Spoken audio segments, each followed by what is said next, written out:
Hey friends, welcome back to Pages and Grace. My name's Jess. Thank you so much for joining me today. I am going to show you part 2 of my TBR books, which are to be read, the books that I own physically that I have not yet read.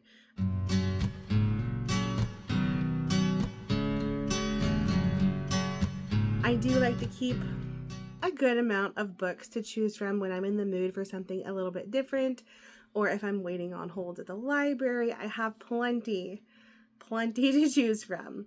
I have a TBR cart, which is here in front of me right now.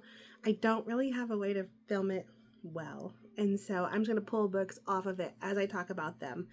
I think I'm going to divide it into 2 parts. I'm going to put it with my shelves out in the living room. I have mostly on those shelves, I have what's left of my 25 and 2025 list. If you haven't seen that video, I'll link it for you here.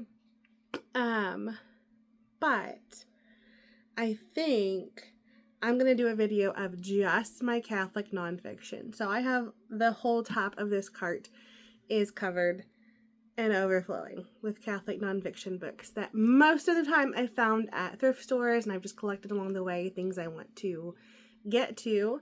And the bottom part of the cart is mostly my bigger hardbacks, the ones that I would like to get to. I want them kind of front and center a little bit more than my bottom shelf here, but they are larger, so they take up a lot of space. So I have that. I have some books out on my 25 and 2025 shelf as I've read those books and put them here on my main shelves. I filled that space with other books. So there's no rhyme or reason to what's out there. Most of them I've acquired since the beginning of 2025 when I've started to fill in those other spaces. But today I'm going to go through all of the fiction reads that I have, and then I think the next video in this series will be the Catholic nonfiction that I physically own that I'd like to get to. So let's get into these books. I am not going to try to film on these shelves here, so I'm just going to pull up off the books and talk about them as we go. This first one I picked up at a thrift store recently, and this is the Chilbury Ladies Choir by Jennifer Ryan. So I have read this author before. I loved this one. The Kitchen Front was so good. This is a World War II historical fiction. It's the Great British Bake Off set in World War II. I thought it was fantastic. So I saw this by the same author and I wanted to give it a try. I don't even know what it's about. The maps and the front covers. You guys know. That gets me. Yes, please. Anyways, I don't know what it's about. It's another World War II historical fiction. As England becomes enmeshed in the early days of World War II, the men are away fighting. The women of Chilbury Village forge an uncommon bond. Yep, I want to read it. So, this is on my shelf to read. All right, next I have 2 from the same author, and that is Falling and Worst Case Scenario by TJ Newman. I absolutely loved, what did I read? Drowning.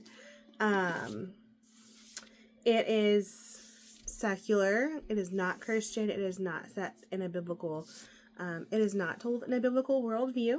I remember reading it. There is a lot of language. So if that is not your cup of tea, I do not recommend these books for you. They are very life-threatening, dire situations that are going on.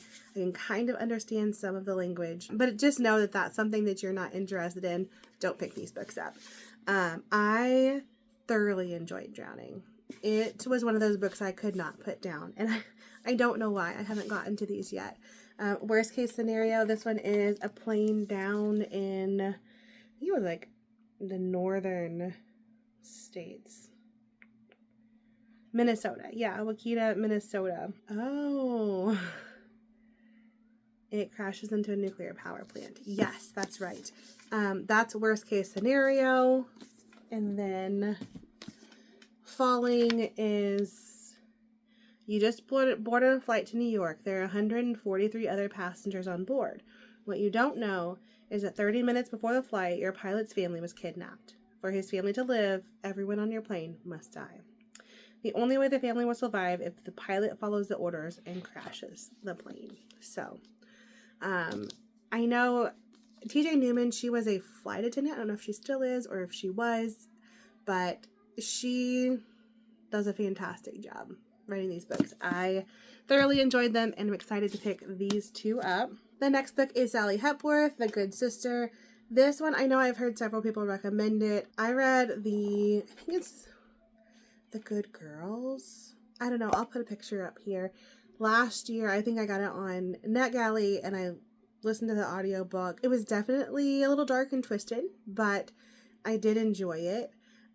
This one I'm excited to pick up. Maybe I'll put this on one of my fall TBRs, but I'm glad I'm going through these. I remember what books are sitting here that I really want to get to. And up next, following this trend of having more than one book by an author, it is Kristen Hanna. I have The Women and Fly Away. I really don't know a lot about Fly Away. I think this one's going to be a little bit different. It doesn't seem to be as deep into the historical fiction side as, say, The Women. I have read many books by Kristen Hanna.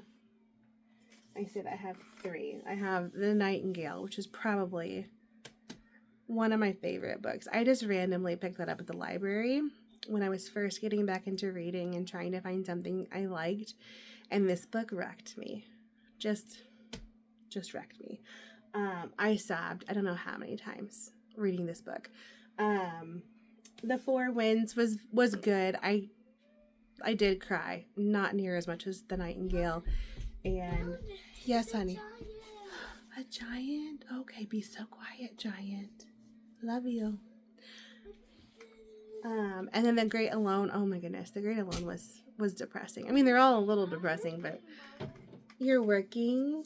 Okay, The Great Alone was just, it was a little much for me, but that's okay. So I'm excited to get to The Women and Fly Away. The next author I have 4 books from, and I have yet to pick up one of her books. I need to. And I found all of these at the thrift store, so they were at most $4 a piece. So I collect them as I go, and it is The Forgotten Garden by Kate Morton, The Lake House by Kate Morton, The Distant Hours, and The Secret Keeper. I need to just pull this one out. When I have asked which one to start with, this is the one. So I'm actually, let's set it. I'm not going to set it there. I'll put it there to remind me. This one needs to get a new TBR. Real quick. So another author that I have more than one book from and that I have read before is David McCullough. I have read, they're off the camera here, they're right here. I absolutely loved John Adams. There were a couple others. 1776 was middle of the road for me, and The Pioneers I think was a 4-star. It wasn't as great. I have found that I really like his works when it is the whole life of a specific person. I'm hoping 2 of these seem like they're going to be like that. We'll see if I like them or not, but the first one is Truman, this massive book. I did try to start it at the beginning of the summer, and it wasn't the right time. So I have made it a very short way through the book so far. What is that on page 2? Yeah. I've made it a very short way through the book so far. This is definitely a book that I need to give myself quite a bit of time for. So this just may not be the season for it, but I have it for when I'm ready. The next one is The Wright Brothers and The Great Bridge. So those are on deck for me for David McCullough when I am ready to pick up another big nonfiction book. And then I have this bind up from Jennifer Chiaverini. It is the first 3 novels in the Elm Creek Quilts series. This one, I think I got it for just like $1 at the thrift store. So I couldn't pass up that cover. It's also a series that I've seen like books later on down the road, and I just want to know, is it something that I'd be interested in reading? And then another thrift store find to add to my collection is the Complete Stories of Flannery O'Connor. And this cover is a little beat up. But I love that green. I should just take this off and have the green underneath. But that is one that I want to get to at some point. All right, I'm going to bring some books in from the other room. Okay, let's see if I can do this without knocking anything over. Okay, this one was one I picked up at a thrift store. I am on the hunt for good books to have here for my sons.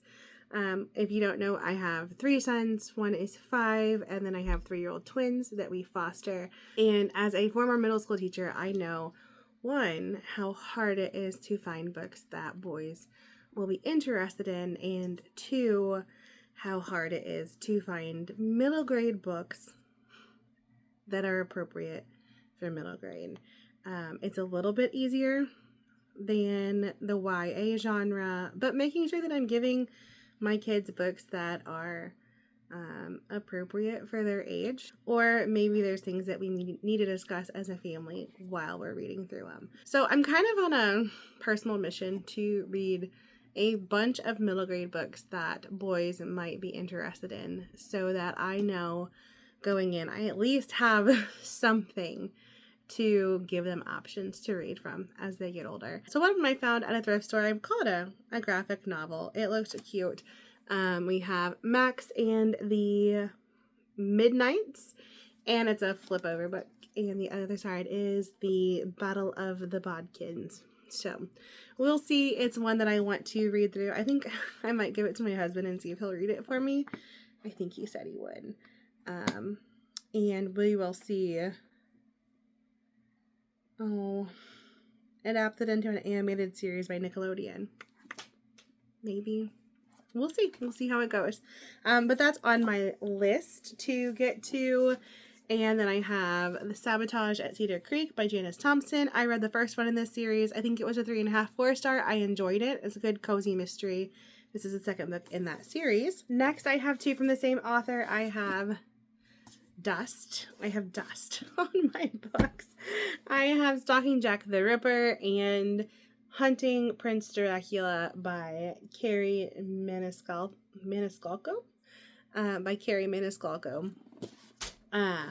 I don't know a lot about these, but these are 2 that I would like to get to. Let's see. I may start making a stack. Let me straighten these out. I'll just start making my stack over there again. The next one, I've had this one for quite a while. It is Peace and Turmoil, The Dark Shores, Book 1 by Elliot Brooks. I have followed her. She's a booktuber. I followed her a very long time ago. Every now and then I'll peek in at her channel and see what she's been recommending. As far as content in this book, I don't know. I purchased it a long time ago. I do want to try it at some point and just see what I think. I really can't tell you content or anything else that might be in there. We shall see. I did start this book a while ago, and you can definitely see the Sanderson-esque-ness of her writing. So I am intrigued. I want to try to get through it, but it's not really on my radar for the next coming months. I have a damaged copy of this one. But Fox by Nadine Brandis. I read, do I have it? Yeah. I read Wistress by Nadine Brandis last year. Absolutely loved it. So I picked this one up when I saw it for a deal on Pango, and I want to get to this one. And then I have a used copy. I don't think it's ever been read, but a used copy of Brideshead Revisited. It's really not on my radar to pick up right now. I really don't have plans on when I want to pick this one up, but this one is on my list at some point. I'm getting into a few books that are my mom. So I have a copy of Crazy Love by Frances Chan that I want to read, and A Blessing of Toads, A Gardener's Guide to Living with Nature. I picked this up at a thrift store. I think at a thrift store. I don't know. I picked this one up at a thrift store or maybe from second sale on eBay, but it's adorable. The little drawings inside as you go. I need to put this by my nightstand. I think I've said that twice now. So let's put that up here so it doesn't just sit on the shelf and get neglected anymore. The next book is The Happy Life of Isadora Bentley by Courtney Walsh. I have loved Courtney Walsh's writing. I know I really like reading her books when I need a pick-me-up. So this one is on my shelf just kind of waiting for when I need a good pick-me-up kind of book. The next book is Isabella by Melissa Miyoko Scott. This is book 1 in the series. That cover is just, it's gorgeous. This is a fantasy series. I did get probably about 30% through this book before something else came up that I had to get to, and I never made it back to this one. She loves a man accused of murder, fitting he would abandon her on the day she needed him most. Years later, Queen Isabella stands on the brink of war and finds herself desperate for the army of a neighboring kingdom. Isabella must put her feelings aside and do what her people need. Marry the prince, secure his army. With a dark enemy threatening her beloved kingdom, the last thing she expects to find is a thriving James Inglewood. Love blooms in her heart, but with a traitor in her midst and a castle attack, fear threatens to cloud her vision. Isabella desperately clings to the belief that God will see her through, but will her kingdom survive the darkness? Can Isabella trust the man she has chosen to be her husband?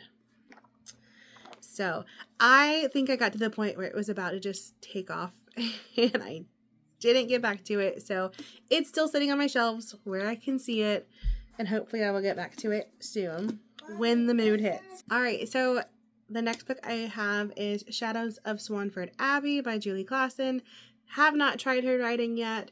This one I think was at Ollie's for a good deal, so I picked it up. It looked like something I might be interested in. Alright, the last few books are what's left of my 25 and 2025 list, and I've talked about these many times.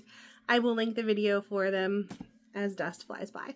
I've talked about these many times. I will link the video for them. We're at the end of nap time, so let's go fast. I have Premeditated Myrtle, The Screw Tape Letters, Powerless, Leave Only Footprints, The Foxhole Victory Tour, and Prelude of Fire. So those are the ones on my list. I know there's one or two more.